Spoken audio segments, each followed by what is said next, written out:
Hey, Wealth Warriors, are you ready to redefine wealth and master your money mindset? Welcome to Women of Wealth. I'm your Gen X host, Hollywood's Gray. And I'm your millennial host, Allie Ramo.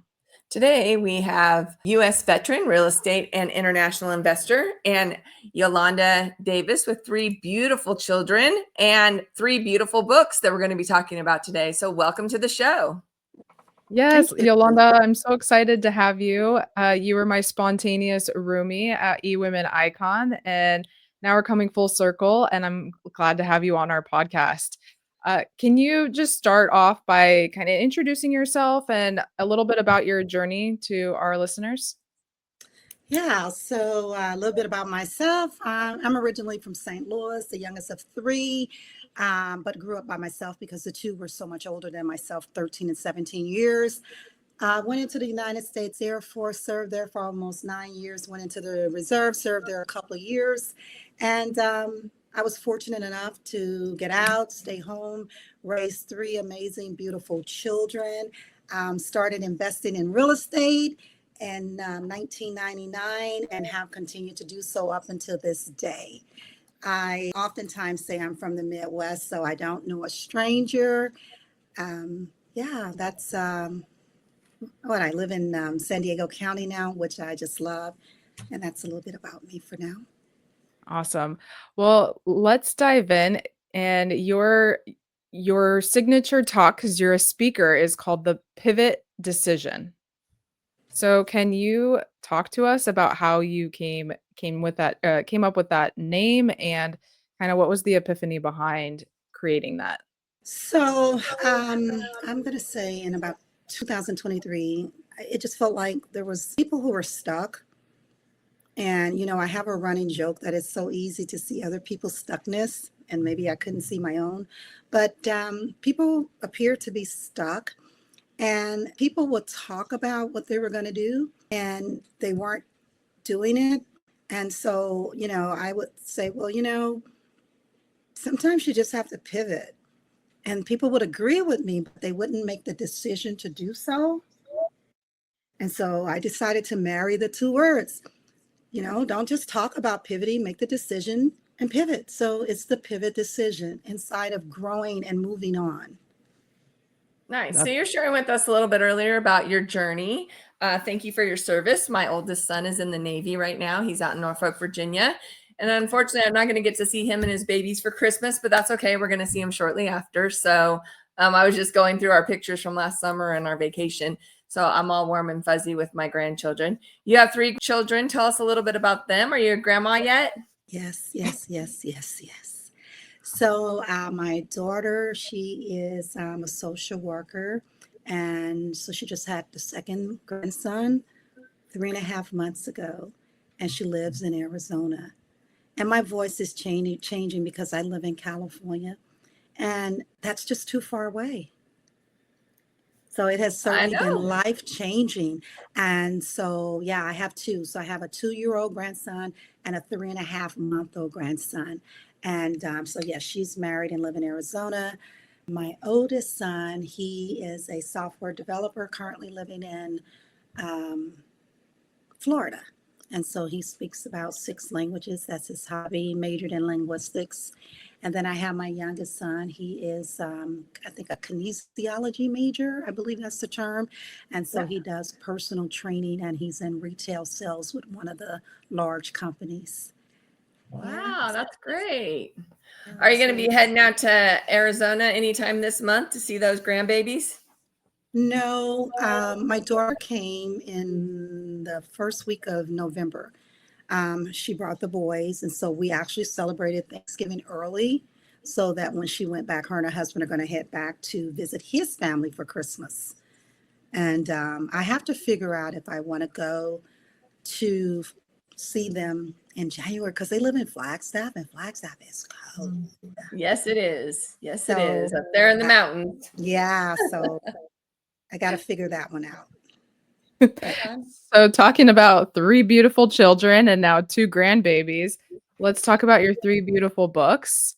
What was your first book and how did you get started becoming an author?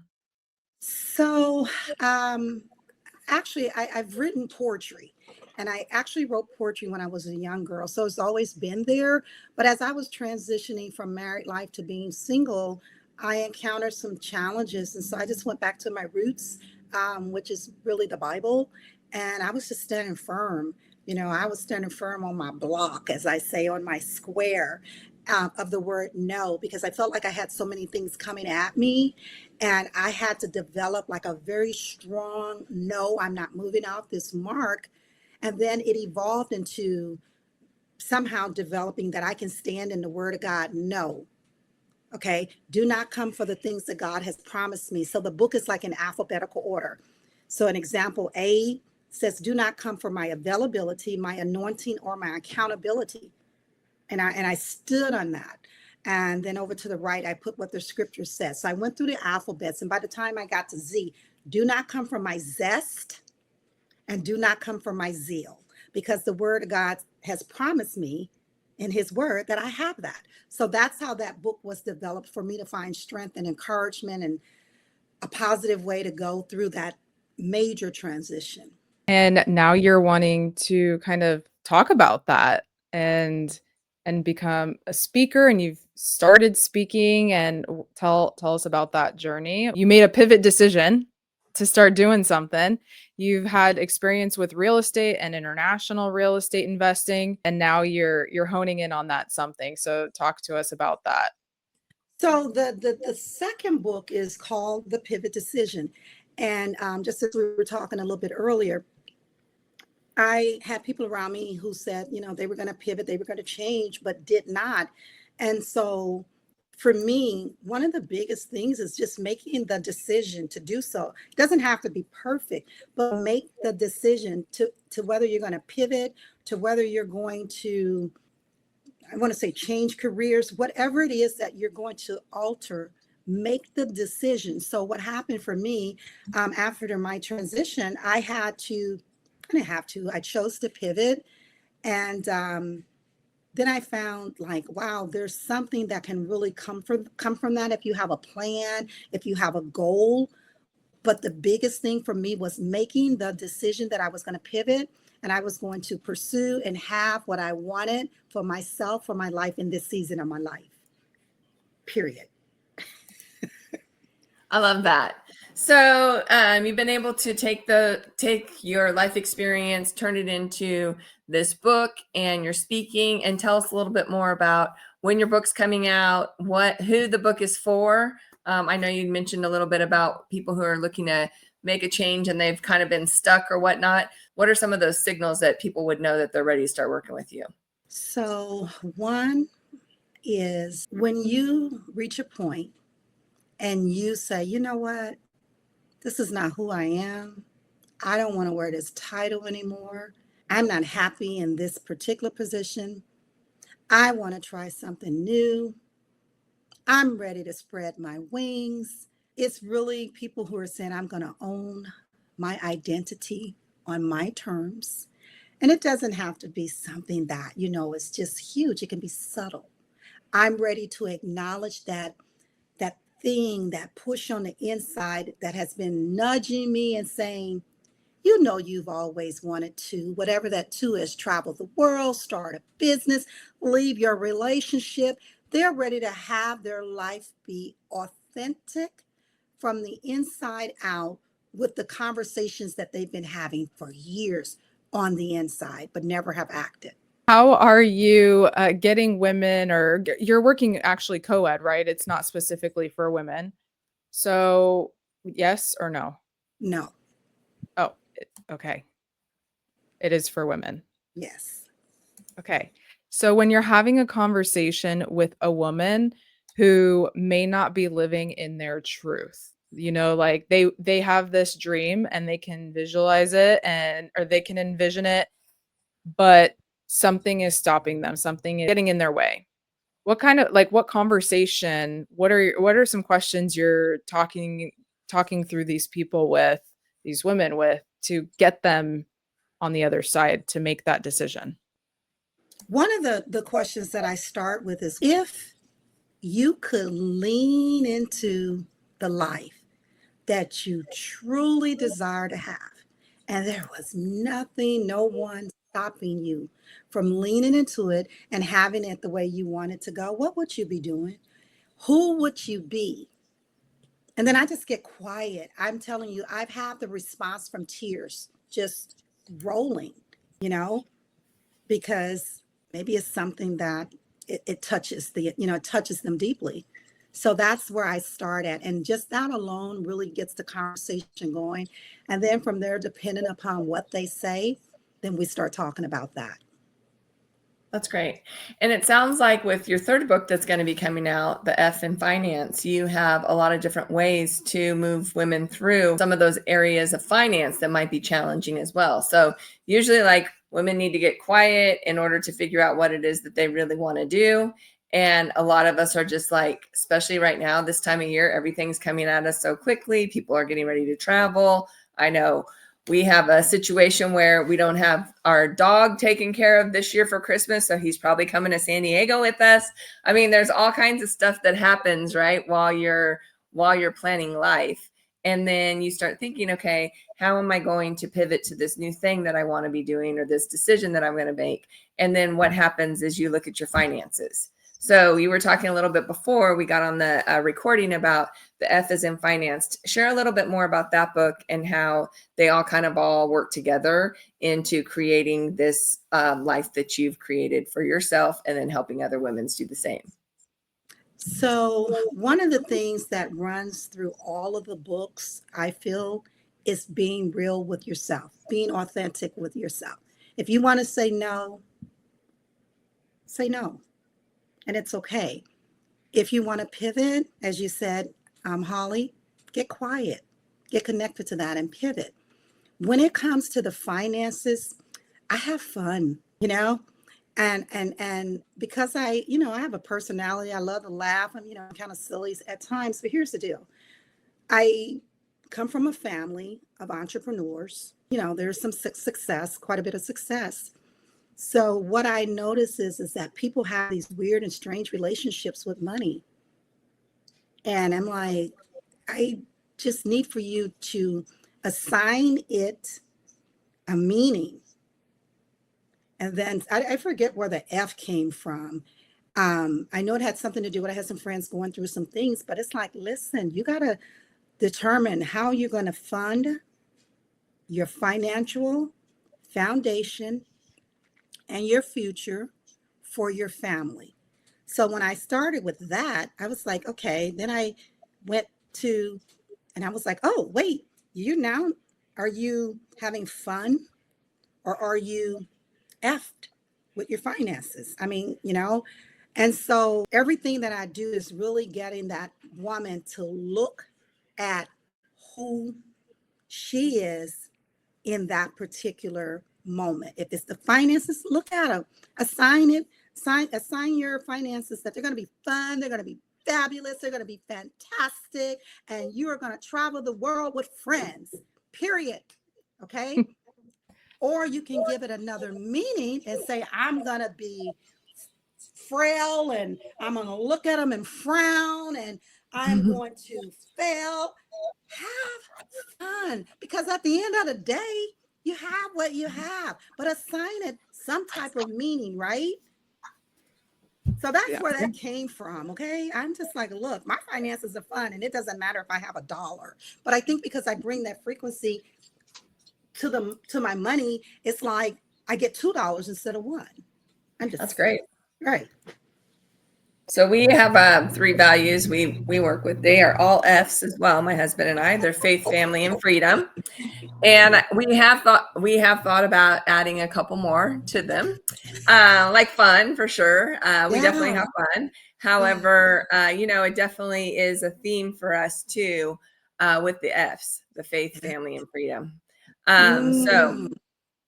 So with money, we look at any decisions that we make as far as spending money, large amounts of money, or going in a certain business direction. We always talk about it from a faith base. Does this support our beliefs? Does this help us grow, on our spiritual side? Is this something that we feel like God would be in favor of? Another F right there, favor. So, you know, those are different decisions that we make and how we do that through, you know, our values. And then family, is this going to move our family forward? Is this going to take away from our family? I travel quite a bit, so I always look at, I'm going to be away from the family. Is this worth it for me to be away from my family for this, whatever I'm doing, whether it's speaking or sponsoring an event or something like that? And then freedom, does this overall add to our freedom, or does it take away from my freedom? You know, if I'm speaking or traveling or being away from my family, you know, especially this fall, we were away a lot. We made some decisions about that. We're not going to do that again because we have a 12-year-old. So he's very active in sports. And so the fall is very important, which is another F word, fall.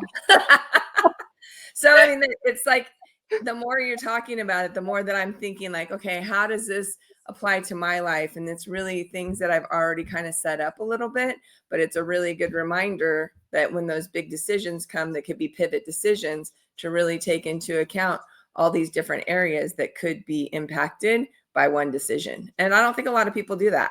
She's shaking her head no, everyone. Yeah, I mean, that's been my experience. That's been my experience. And I think too, it takes courage. But you know, the whole process that I have, we had mentioned that we were going to talk about, like I have like, I think it's 11 or 12 L's that I go through. Everything with me is so like a sequential order. You love But the alphabet. oh, I do, right? So the first L in the book, after you decide what you're going to lean into, I'm like, okay, we put this whole thing together for you to listen to everything. It's like, you know, when you say you're going to buy a red car, you didn't see that the 10 neighbors on your street had a red car, right? So I set them up to listen to everything that is going to support the vision, everything. So, you know, we go and we map out all of this. And then the second thing is, now I want you to learn everything you possibly can about this new vision. Like I want to speak, you know, so I wanted to speak. So I started learning, like, what do the speakers do? How do they make money? You want to learn everything about what it is that you want to lean into, which is what you're going to pivot into. And then the last thing is I want you to, oh gosh, I want you to, what's my next L? I should have my book. I need you to lean into it. Okay, so that's the next L. Like so you're live. going to lean in, I believe that's it, but you're going to lean into that. And just to, so if I'm a little off, I know that the next L after lean in is I want you to let go. And so I've actually gone through my book myself, you know, and I was like, cool. I was so excited to get to the let go part because I got some things I want to let go, some people I love to let go, some, you know, and I literally thought it was going to be just very easy to do. And when I began letting go, I realized that some of the things that I thought I let go of, they were still there. So I had to revisit some things that I thought I let go of. And I was like, oh my gosh. So I had to sit with that for a while and work through that. And then the next L is to let in. And I thought too that that was going to be something very easy to do. But what I've discovered as I've created this whole program is letting go has its own set of challenges, but when you let in, you're making space for the new you, the new pivot that you made, the new people that you're going to meet on this new journey. So you're letting them in because you're declaring that you're really not the same person as you were prior to pivoting. So there's this whole process and world of it. And as the writer, I'm kind of having fun and just thinking, okay, I'm just going to write this book. But the reality is there is impact because you get to be this person. And when you get to the point, the L for letting in, I remember I was sitting there and I was having a talk with God and it was like, okay, God, well, who do you want me to let in? And I did have a little attitude about it, right? I was like, well, who do you want me to let in? Because I just got done letting all these people go. And I literally heard God's voice, is what I say is God's voice. And that is, the first person I want you to let in, Yolanda, is you. And I was like, what? You. Because sometimes, and I've seen people do this. You make all this progress, but you want to keep your old friends and your old situations. And then that's when people start saying, oh my gosh, you're changing. And you're trying to figure out who you are. No, let in who you have pivoted to be from this work. Let yourself in and lean into being that person. And then it's kind of like all the other things will be added to that. And so that's what showed up for me. And then I just sat there with that for a while. Literally, I cried. It's what I did because it was so real. I was like, oh my gosh. Especially when you deal with women, we carry a lot. We do a lot. And it's like, if this is your moment where you're really saying, you know what, this is something I really want to do. I want to lean into, this. And you're there. And it's like, wow, okay, I'm going to let in people who are going to pour into me. And initially I thought it was scary, but if you do it in such a way that I think is really authentic to the bone, I just believe in more good than not. Yeah. Yeah. Well, both of you are talking about like these values. I mean, Yolanda, you have spent so much time thinking about your L's, your F's, your ABCs. And I'm just thinking, like Dylan and I, my husband, when we first got married, we had talked about values, but we don't have anything fancy. We've never kind of created, I think we just kind of innately like kind of understand like what our boundaries or our guidelines are, but we don't have anything written out. So I guess this is kind of a question for both of you because I see people my age or just in society in general, we are so distracted. Even driving, people are watching a video while they're driving now instead of listening to podcasts. Like you wait in line for a coffee or your ice cream and you have to pick up your phone and distract your brain. A lot of people struggle with just sitting and thinking. And I mean, Hawley and Bobby, it took time for you to intentionally sit and think about what are our values. And Yolanda, it took you time to sit and think this is, make these different decisions throughout your life. How did you create that space and how can others create that space where they just turn everything off? Whether it's single moms who, they're getting to soccer practice and then they're figuring out food. And how do you create that space for someone to give yourself time to even make a decision? So for me, I would say that one question that I would ask, because I like to ask questions because you don't want to jump in and assume. Here's the first question. Do you want to have time? Because some people, they run the way that they run. They run their lives the way that they run them. But if I ask, do you want to have time? And they say yes, okay, then I will work with them to create incorporating that into their time, into their day. And it doesn't have to be 30 minutes, but you start small. Let's do 5 minutes. Believe it. I tried it. I've done it. 5 minutes for some, it seems like an hour. Okay. And then after you do that for a week and you master that, let's try 10 minutes. And so you can gradually work up to finding that quiet moment for yourself. But it's a decision that has to start with, do you want the quiet time? Yeah, I think boundaries are really important around that. We have 2 kids. We raised our nephew, who's the 25-year-old that's in the Navy, and he was different than our son is as far as like his grades and school and attention and all those things. And because our son is, he's 12 now and he's kind of like into his phone and his video games and all that kind of stuff, we got a little lax on, like with Adrian, we were really strict on things because he never had boundaries. He never felt safe. So when he moved in with us, we created that very safe environment. We were pretty strict. We had these really strict boundaries. We also lived in a very small house with only one TV. And we made sure that, phones were off at a certain time. We had family time together. We talked to each other. And, recently my husband and I, Bobby and I, just decided that we needed to put some of these parameters back in place, because if we don't, then we're spending so much time, like Allie was saying, instead of just sitting there and enjoying each other talking at dinner, we have the TV on and this is happening. So, some of those things, they're easy to do, But like from 7 o'clock to 9 o'clock when Jackson goes to bed, I usually go to bed earlier than that. But when he goes to bed, no phones. If we're watching something on TV, we're all watching it together. Try to find something that's family friendly, or we watch sports or whatever. Like last night, we watched volleyball the whole time because it's the tournament, So I think really being intentional about it is something that also helps, because you can easily be distracted. It's easy to be distracted. You have the internet at your fingertips. You have your computer there. You have the TV, right? So I think just making time to, number one, talk about it, and then number two, implement it is definitely, you have to be intentional about it. With all the distractions in the world, you have to be intentional about it. And I think, you guys are getting ready to go travel together. For Bobby and I, when we are traveling, that's when we have the most alone time, where we can really talk about what our dreams and goals are and how we want to do things different for this year with our family, So that's something where, when you're away, it's easier to have that quiet time.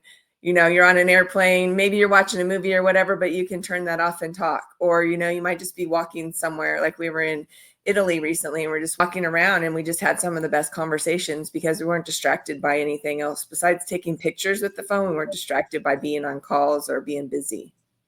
I love that. It's a decision to give yourself time to make decisions. Yeah, exactly. Yolanda, are you working with people individually? Like, are you a coach? Do you consult? How can people work with you? They can just reach out to me on my email. Now, let me just say this. My friends were like, you should do group coaching. And everybody picks, they make their decisions. I love talking to people one-on-one because I want to really, truly get to know who you are. So I do one-on-one coaching, and I have 6 months and 1 year. That's it. And it was like, yeah, because I want the person to win. And that works for me. Because what I've experienced is I did a 3-month program, and then it wasn't long enough. So then I had to sign up for another. And I was like, I don't want to do that. So let's just get this, like what we would say, on the court in your life, 6 months, 1 year. And I think the prices are pretty comparable. And they just reach out to me by my email right now. And that's working as I put everything together.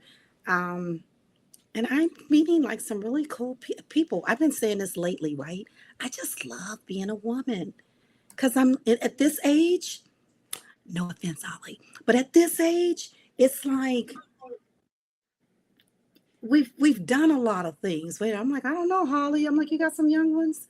I don't know, but I just love now. I had it when I was 43, Yolanda. So I had Jackson when I was 43. So you could do the math. So he's 12. Everyone can do the math. So I'm not as young as my lipstick looks. Okay, so but we still got Allie. So I right now it's just being free enough to just love life the way it is, the way it isn't. I'm meeting authentic women. They've gone through things, and they're just like, I just want to lay all of this down.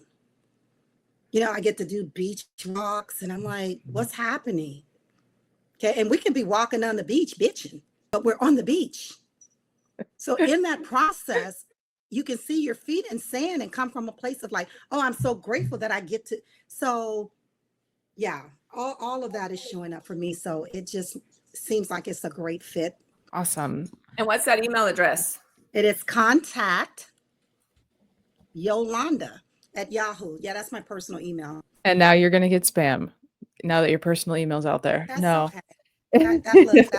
That's okay. Well, if you have Yahoo, you've been around a while, you're already getting spam. So you know how to work with that, just like I do. I created a new Gmail account, and I'm not giving it out to anyone because I don't want any spam, but then nobody has it, Okay. So yeah. Awesome. And we'll put those in the show notes as well.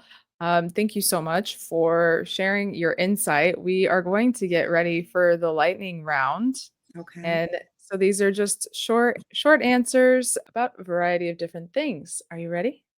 I'm ready. Let me see. Okay. All right. What is one word to describe your leadership style? Focus. What is your go-to productivity hack? Write it down check it off.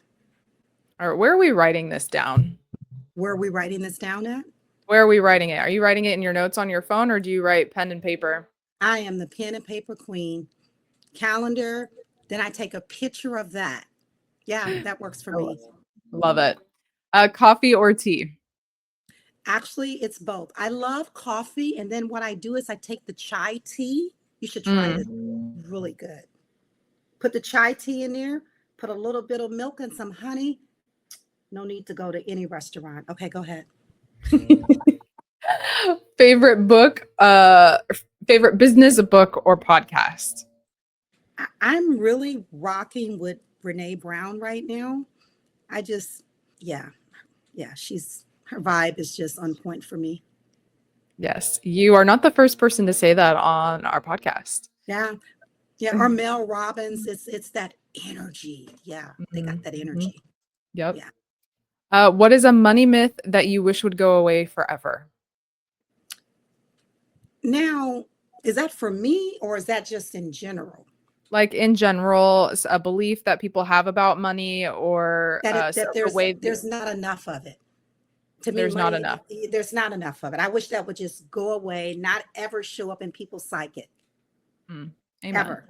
Well, I think you already asked or answered the next question, but if you were to sit down and have lunch with any woman of wealth, past or present, who would it be? Past or present? I'm going to go with Brene Brown again.